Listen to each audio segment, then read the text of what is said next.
Michael J. Fox is not just a Hollywood icon. He is a monument to human resilience.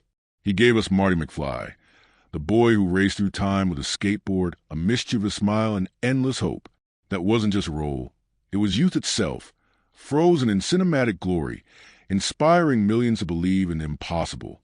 But behind that beloved face lies a truth too painful to script. At 30, Fox received a cruel sentence. Parkinson's disease, a slow and merciless unraveling. For more than 3 decades, it has stripped him of movement, memory, and control. Every step is a battle marked by countless falls. Every smile hides a wave of pain. And now, at 64, a different kind of agony, deeper, more brutal, is wrapping itself around him, something far more terrifying than the falls or the trembling hands. Before we go any further, hit like, as a standing ovation to a man still standing in the middle of the storm that threatens to drown him every single day. In a life where fame would one day orbit him, Michael J. Fox's earliest years felt like nowhere at all. Born in 1961 in Edmonton, Alberta, he was raised in a constant half-step, always boarding a moving truck, always saying goodbye, never quite unloading his heart. By age 10, he had drifted through over a dozen towns, leaving behind more doorways and memories. The concept of home was not a place. It was a ghost he could never capture, and every time he reached for it, it slipped farther away. "I was an army brat," he recalled quietly much later, not as a badge of honor, but as a small confession of weariness. He was a kid no one remembered, the name that vanished with a bell, the new face that became shorthand for foreign or awkward, bullied with words sharp enough to bruise a heart still learning how to beat strong. Friendships vanished before they even began. Birthdays were blown out in unfamiliar kitchens with borrowed smiles and walls that would soon forget his name. The worst pain of all wasn't loud. It was the ache of relentless erasure, the feeling of being written in pencil where everyone else was ink. Yet from that ache, he forged a lifeline. Humor became his sanctuary, his compass, his anchor in a world that never stood still. Making people laugh was the only way I knew I still belonged, he reflected with quiet strength. Each joke, each gasp of laughter was a whisper to the world. "I'm here. Please don't let me vanish." His wit wasn't crafted for applause. It was a survival mechanism built from half-packed boxes, echoes of goodbyes, and nights staring at ceilings that never felt like his own. At 15, a fleeting chant appeared. Leo and me offered him a sliver of permanence, a rare moment to plant a seed and pray it wouldn't be dug up too soon. He grasped it like someone clinging to the only solid ground in a lifetime of waves. Perhaps, just perhaps, the moving trucks might pause. But even under the glow of studio lights, the loneliness lingered like a shadow stitched into his silhouette. Performing offered relief, but it didn't erase the silence it was born from. It didn't fix the hurt, he later admitted, but it gave it a place to live so it wouldn't consume me. Those early wounds were of a quieter kind.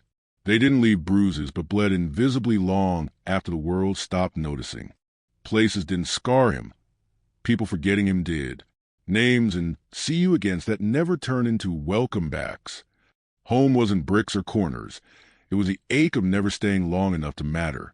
The boy who had spent his childhood learning how to survive being invisible now walked straight into a city built to overlook people like him. In 1979, at just 18, Michael J. Fox left behind the shifting streets of Canada for Los Angeles, a place that promised dreams but offered nothing but empty space. His family couldn't fund his ambitions. His homeland couldn't hold them. He arrived with a battered suitcase of second-hand clothes, 3 crumpled dollars in his pocket, and a hope so fragile it felt like it could break with one bad night. "I had $3 in a dream," he would later confess, though there were days when even the dream felt too heavy to carry. Hollywood did not open its doors. It didn't even turn its head. Nights were spent on borrowed couches, bare floors, or wandering streets when neither were available. Casting calls rejected him before his lines were read. Too short, too young, too foreign. He was the actor no one remembered, the name no one wrote down. Food wasn't a given, it was a victory. On the worst days, he searched through restaurant dumpsters for scraps. Not as some dramatic tale, but because it was the only way to quiet the hunger. "I wasn't chasing fame," he said later. "I was chasing dinner." Still, In that relentless darkness, he held on to the one thing the city couldn't take: his identity. When the Screen Actors Guild told him Michael Fox was already taken, he could have bent, disappeared into another name. Instead, he chose defiance, adding a single silent letter, J. It was small, meaningless to anyone else, but to him, it was proof he would not vanish. Michael J. Fox was no longer just a name. It was a shield. He took whatever work he could, a fleeting line in Lou Grant, a brief appearance in a Love Boat. These roles barely kept him afloat. Some weeks they didn't. There were days he felt like a background figure in his own life, passing through scenes unnoticed. But every no became a spark. Every closed door built a fire inside him. The wit that had once kept him from disappearing in schoolyards now became the weapon that kept him from fading in Hollywood. He did not break through in a single moment of triumph. He bled into the industry, scraped and bruised inch by inch. This was not the story of a starry-eyed dreamer. It was the story of a survivor, of a boy who crossed a continent not to be famous, but simply to exist in a world determined to forget him. And slowly, almost imperceptibly, Hollywood began to listen, not because he shouted the loudest, but because in a city deafened by its own noise, the quiet persistence of Michael J. Fox began to echo like something you couldn't ignore. By the early 1980s, he had not simply arrived in Hollywood. He had clawed his way through it, scraping past closed doors, whispered rejections, and the dim, airless casting rooms where dreams often died. Success didn't explode overnight. It came in uncertain flickers, too fragile to trust. Then, in 1982, one phone call shifted the ground beneath him. He was cast as Alex P. Keaton in Family Ties. The sitcom was meant to revolve around the parents, but Fox's sharp, quick-witted delivery, charged with the restless energy of a boy who had never truly belonged, stole every scene. Within a year, the young man who once dug through trash for a meal was an Emmy winner, beamed weekly into millions of homes. Yet behind that quick smile was someone already feeling the weight of a new kind of isolation. When the workday ended, he would later admit, the quiet was deafening. Then came 1985, a year that would both crown him and consume him. When he was brought in at the last minute to replace Eric Stoltz in Back to the Future, Fox entered a grueling double life. Family Ties by day, Back to the Future by night, with barely 2 hours of sleep in between. As Marty McFly, skateboard in hand and eyes wide with irrepressible hope, he became an icon of cinematic optimism. But the pace was merciless. What audiences saw as a meteoric rise, Fox felt as a treadmill set at an impossible speed. Studios demanded more. Sequels, press tours, endorsements, and he delivered, even as exhaustion gnawed at the edges of his identity. I didn't have time to enjoy it, he later reflected. I was just trying to survive it. The Golden Boy image came with an iron grip. Every interview had a charm. Every public appearance had a sparkle. When the pressure became too sharp, Fox turned to what felt like an easy refuge: alcohol. It began as a quiet nightcap, a way to silence the noise after endless hours on set. But soon, the drink became its own demand, a ritual that blurred the lines between relief and dependence. I thought I was in control, he admitted years later. But in reality, it was controlling me. Roles in Teen Wolf, 1985, The Secret of My Success, 1987, Bright Lights, Big City, 1988, and Doc Hollywood, 1991, kept his career burning white hot, but at the cost of any personal rhythm. Time zones replaced calendars. Film sets replaced family tables. His marriage to Tracy Pollan in 1988 became his one grounding force. But even that was tested under the weight of relentless travel and the constant demand to be on. I was living a dream, he said, but sometimes it didn't feel like my own. By the dawn of the 1990s, his shelves sagged under the weight of 3 Emmys, a Golden Globe, and more box office receipts than he'd ever imagined. Yet applause could not muffle the deeper truth. He was running himself to the edge.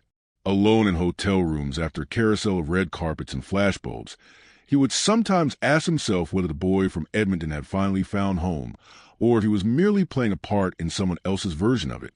Then, in 1991, during the filming of Doc Hollywood, something small but irreversible happened: a tremor in his left hand. At 30 years old, he brushed it off, hid it from the world, convinced himself it was nothing, but it lingered, persistent as a shadow just outside the frame. The man who had outrun poverty, rejection, and anonymity was about to face the one battle that no amount of charm, grit, or determination could simply will away. Fate, with its cruel sense of timing, delivered it not at the starter's climb, but at the blinding peak of it. In 1990, at just 29, still radiant from a string of box office triumphs, Michael J. Fox was struck by a loss no award or ovation could soften. His father, William, was gone. The man who had steered a restless family through constant uprooting, the quiet compass behind a son always in motion, would never again sit in a darkened theater to watch that sun light up the screen. To the world, Michael was a golden boy of a generation. In private, he was a son staring into a silence bigger than any stage he had ever filled. Planes could take him anywhere, but nowhere could take him back to the last conversation he longed to hear again. His father's steadiness had once made strange towns feel like home. Now that voice was only memory, tender, unfinished, and all he had left to hold. The applause that once propelled him now echoed thinly. Hotel rooms turned from trophies into waiting rooms for a goodbye that had come too soon. He kept working because stopping meant breaking apart, slipping into charm for cameras that would never know what happened when the red light went dark. "I thought I understood loss," he would say later, "but this taught me what absence really means." He honored his father as he always had, by showing up, meeting the day with the quiet courage William had modeled when the road was long. Yet grief is not a moment, but a landscape. Some days he crossed it. Other days it crossed him, tugging at his focus, reminding him that the one who taught him to stand tall would never see the stance. He was celebrated everywhere he went. But celebration can amplify emptiness, and the person he most wanted to share it with was no longer waiting in the wings. Still, he carried on, because forward was the only direction his life had ever known, and fate, already turning its next page, was about to place in his path something even more relentless than grief itself. At 30 years old, with the world at his feet and a future paved in gold, Michael J. Fox was handed a verdict so cruel it almost defied belief, a private sentence from his own body, delivered in a sterile room far from the roar of the crowds. A whisper from a doctor that felt like it cracked the air in two. "You have Parkinson's disease." This was not the story the world saw on magazine covers and movie posters. He was a golden boy, the wisecracking hero who had conquered both television and the box office, the man who had everything and seemed destined to keep it. But in that moment, he realized the cruelest truths don't arrive in thunder. They slip in quietly, and then they never leave. Just a year earlier, he had buried his father, the anchor who had steadied him through a childhood of constant uprooting, and he was still carrying that ache like an unhealed fracture. Now fate had returned, not with comfort, but with a blow so precise it seemed designed to break him exactly where he stood tallest. 30 years old. Too young for the obituaries, too young for words like degenerative. He was too young to have to count the years left of living normally. "The doctor told me I might have 10 good years," he would recall, and all I could think was, how do I tell my wife? How do I tell anyone?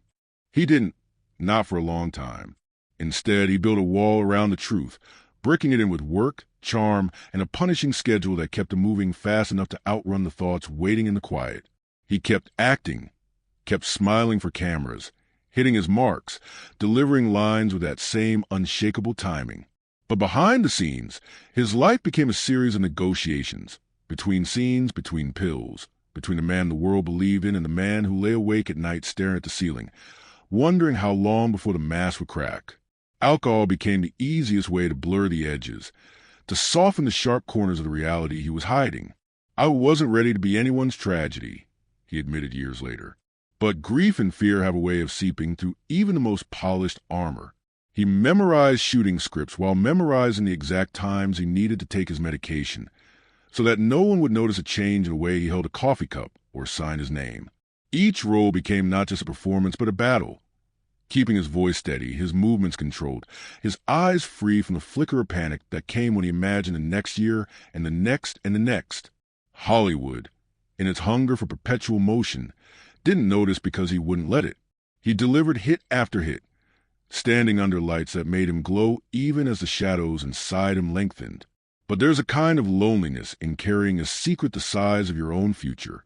Some nights, alone in another hotel room, he would think about his father's voice, about how much he wished he could hear it, tell him what to do now. The applause still came loud as ever, but began to sound different, like a tide that couldn't reach the shore he needed. And so he pressed on, because pressing on was all he had ever known. Yet each day felt a little more like standing on a cliff, pretending not to hear the sea eating away at the rock beneath. It felt, he would later say, like a door had slammed shut on the life I thought I had. And the cruelest part was knowing it slammed while the audience was still on their feet, still cheering, still believing the show would go on forever. He kept them believing because that was his gift, and maybe because keeping them believing was the only way to keep believing himself. But deep down, a truth settled in, a truth he couldn't drink away, couldn't work away, couldn't charm away. The story was changing, and the next chapter would be written in a language he hadn't chosen, in a fight he hadn't asked for. Even as he smiled into cameras, even as he gave them the hero they wanted, somewhere inside, he understood the fight had already begun. If the diagnosis had been a quiet earthquake beneath the surface, the years that followed were the slow, merciless collapse. Michael J. Fox, once the embodiment of energy and quick wit, now found himself walking through a life that was shrinking around him, each day carving away another piece of what he had been. The secrecy that had shielded him for 7 years became a prison of its own making. Walls he had built so no one could see now closed in, leaving him alone with the relentless echo of his thoughts. He slipped into a darkness he didn't yet have words for, a depression so heavy it felt physical, like trying to breathe under wet cement. Alcohol was no longer a distraction. It was a crutch, then a cage, then a slow poison. It dulled the tremors, blurred the fear, and for a few hours at a time, it let him believe he was still in control. But when the glass was empty and the night was long, the truth waited for him, patient and unblinking. Friends drifted away, not because they stopped caring, but because he stopped letting them in. I isolated myself, he would later confess, because it was easier to be alone than to explain what was happening. The man who once lit up rooms now lived in the shadows of his own home, avoiding mirrors, avoiding phone calls, avoiding the version of himself he could no longer play. Then came the body's cruel betrayals, the falls that seemed to come out of nowhere, sudden collapses that left him with a fractured cheekbone, a broken arm, a shattered femur, a hand that would never quite heal the same way again. Each injury was a new scar, a fresh reminder that his body was no longer an ally, but an unpredictable adversary. Still, the worst was not the pain of broken bones, but the theft of something far more vital, his short-term memory. For a man who had once prided himself on learning entire scripts in a matter of minutes, on absorbing pages of dialogue and delivering them with perfect timing, the blank spaces in his mind were almost unbearable. It's like losing pieces of yourself in real time, he said, and knowing you'll never get them back. There was brain surgery. A thalamotomy meant to quiet the tremors, a gamble that came with risks he couldn't ignore. He signed the consent forms with hands that betrayed him, thinking how strange it was to willingly let someone enter the seat of his mind in hopes of reclaiming what disease had stolen. The recovery was brutal. The world doesn't stop spinning when you're trying to heal. Bills still come, expectations still knock, and the mirror still waits. Some days he woke up determined to fight, to push through the pain and fog. Other days, he didn't want to wake up at all. And yet, even in the thick of this darkness, there was a stubborn ember that refused to die. He had been knocked down more times than he could count. But something in him, something that had once scavenged for food in Hollywood's early days, that had survived a father's absence and the brutal climb to fame, would not let him quit. Still, the truth of those years is that they were not inspiring. They were messy, painful, and at times hopeless. They were the years when the applause was gone, the lights were off, and he had to find out who he was without the world watching, and finding that answer would be the hardest role he had ever played. He had lived through the kind of years that could have swallowed him whole, years when the darkness felt permanent and the silence after the applause was almost unbearable. But somewhere inside that wreckage, in a place he hadn't visited for a long time, Michael J. Fox began to understand that survival alone was not enough. He wanted to matter. He wanted to take the fragment of a life cracked by illness and grief and turn them into something that might light the way for others stumbling through their own darkness. The shift was not cinematic. It came slowly, almost shyly at first, as if testing whether hope could survive in the same air as loss. It was as gradual and stubborn as dawn, pushing against the horizon. But once it began, it refused to stop. One morning, instead of reaching for a bottle, he reached for a pen. He started to write, not as an actor chasing another role, but as a man determined to tell the truth in all its rawness and grace, no matter how much it hurt to put the words down. His first book, Lucky Man, 2002, was not a victory lap. It was an unflinching look at what Parkinson's had taken from him, and, in an almost cruel irony, what it had given: perspective, humility, and a fierce appreciation for what remained. That honesty was the seed of a new career, one built not on characters, but on candor. 7 years later came Always Looking Up, 2009, a title that wasn't a cheery slogan but a deliberate act of defiance, a refusal to let the weight of disease drag his gaze to the floor. In 2010, A Funny Thing Happened on the Way to the Future offered reflections for young readers about resilience, while No Time Like the Future, 2020, carried the weight and wisdom of decades lived in the shadow of an illness that had no cure. Each page was a piece of himself he was willing to lay bare, so that strangers might see their own battles reflected in his, and know they weren't fighting alone. But for all the power of words, Fox knew that sometimes the truth had to be seen unfiltered for its urgency to be felt. In one of the most searing acts of his public life, he testified before Congress about the urgent need for Parkinson's research and made the deliberate, risky choice not to take his medication that morning. The tremors that followed weren't stagecraft. They were the raw, unvarnished reality of the disease, played out under the bright, unblinking lights of the nation's capital. This is what it is, his presence seemed to declare, and this is why it matters. In that moment, he turned vulnerability into a weapon more powerful than any statistic or policy paper. The boy who had once hidden his struggles now put them at the center of the room, refusing to let the world look away. Over time, he became not just a symbol but a voice, a clear, resonant advocate for millions who live with Parkinson's quietly, invisibly, and often alone.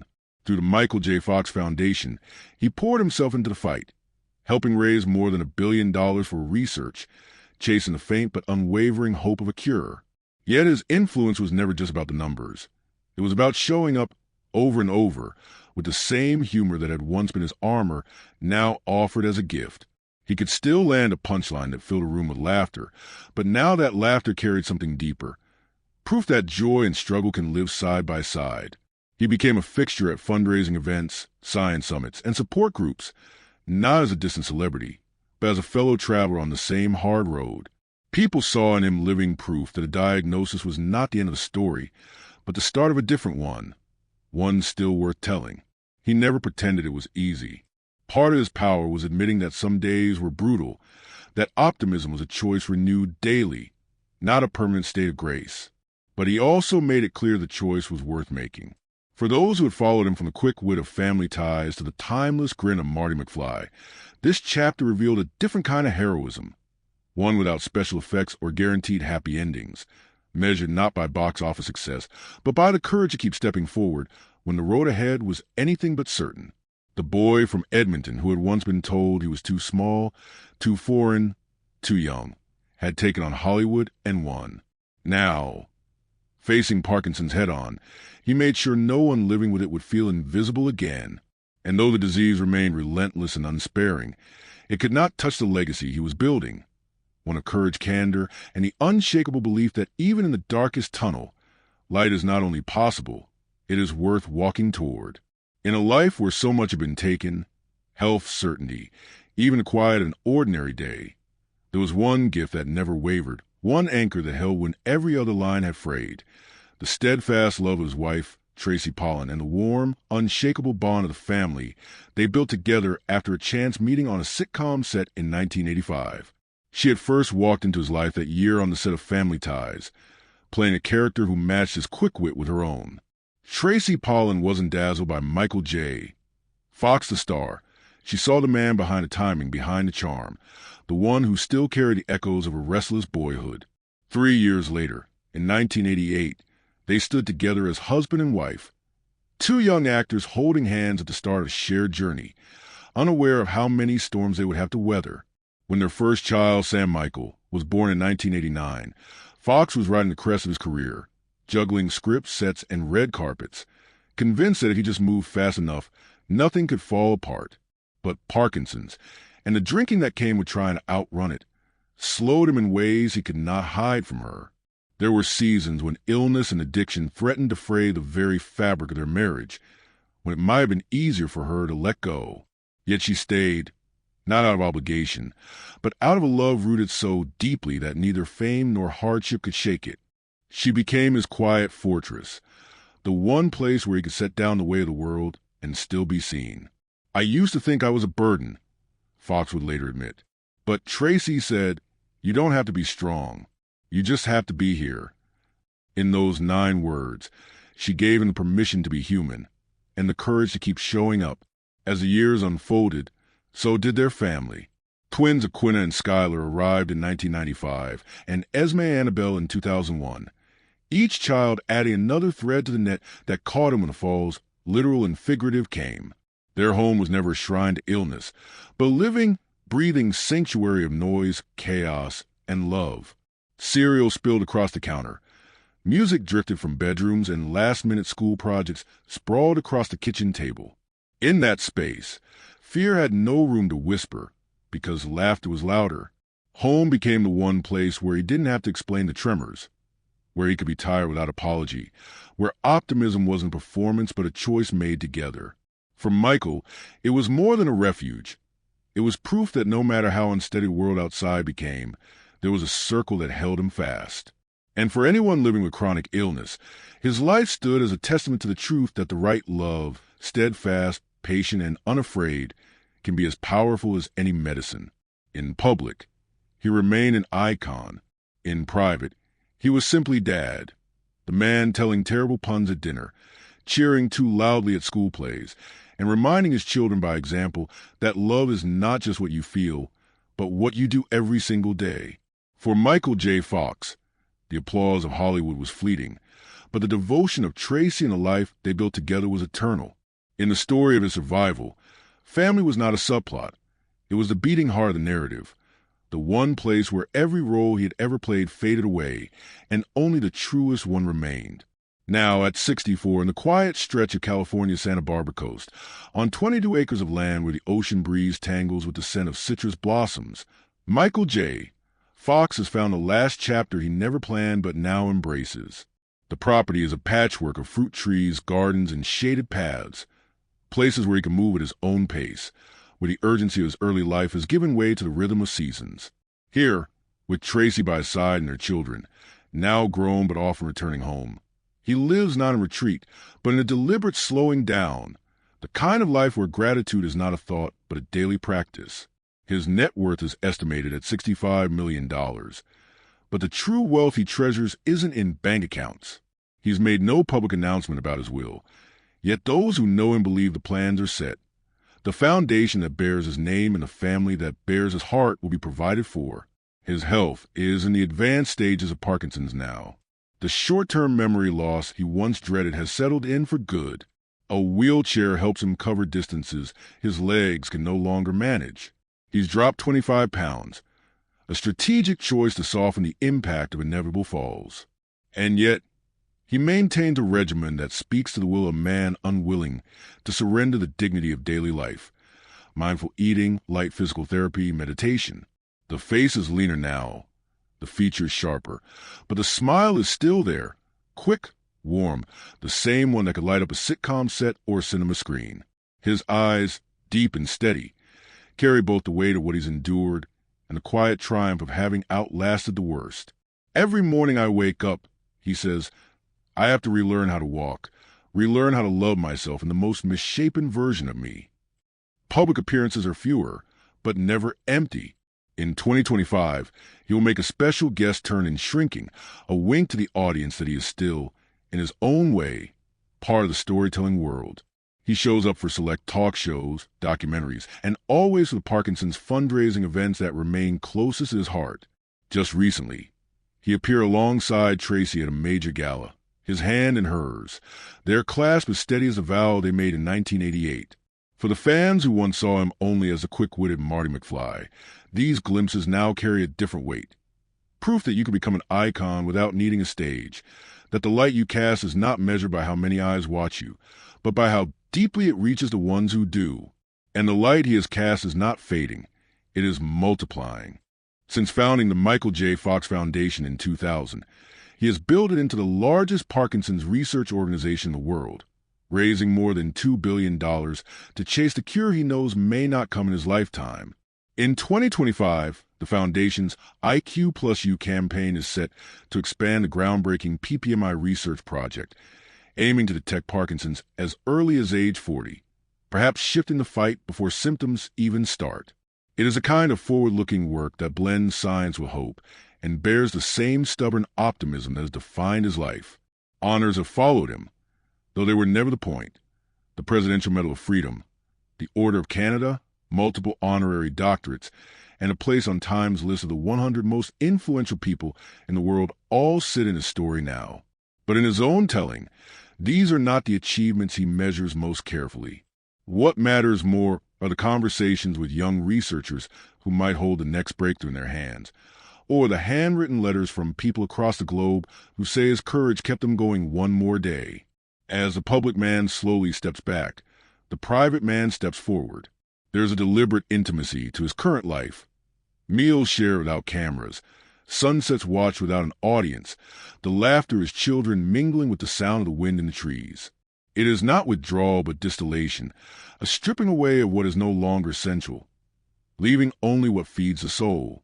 For someone who once lived at the pace of studio call sheets and box office deadlines, this is not a concession. It's a victory of a different kind. Michael J. Fox knows the truth that so many in the glare of fame never reach. The stage will dim, the roles will end, the applause will fade, but the light you pour into the world, the light you kindle in others, can outlast you. His life's arc, from the restless boy in Edmonton to the cultural icon in Hollywood to the advocate who turned his illness into a global cause, is proof that a person can be many things across one lifetime and still be true to themselves in all of them. And so, as this chapter deepens toward its inevitable close, the sentiment is not of tragedy, but of continuity. He may be vanishing from the stage, but the glow remains, refracted in the work of his foundation, in the family that surrounds him, in the millions who carry his story as a touchstone. If you ever smile with Marty McFly, the thought goes, if you ever felt a lump in your throat when you heard him say, "I am okay with not being okay," then you are part of this light. And the invitation is simple, to remember him not just for the roles he played, but for the way he lived when the roles were gone. If the boy who was once told he was too small, too foreign, too young-looking could remake Hollywood on his own terms, then face down Parkinson's with grace and fire, then there is no reason the rest of us cannot face what is ours. He is, in the most profound sense, a man who has learned to turn toward the light and carry it forward, so that even when he steps away, the path remains visible for those who follow. So leave a word for him, if you will, a memory, a smile, a simple thank you, because the story is not as alone anymore. It belongs to everyone who ever felt less alone because he spoke, because he showed up, because he kept going. And though the curtain is slowly falling, Michael J. Fox's greatest act may yet be this, proving that you don't need the spotlight to shine.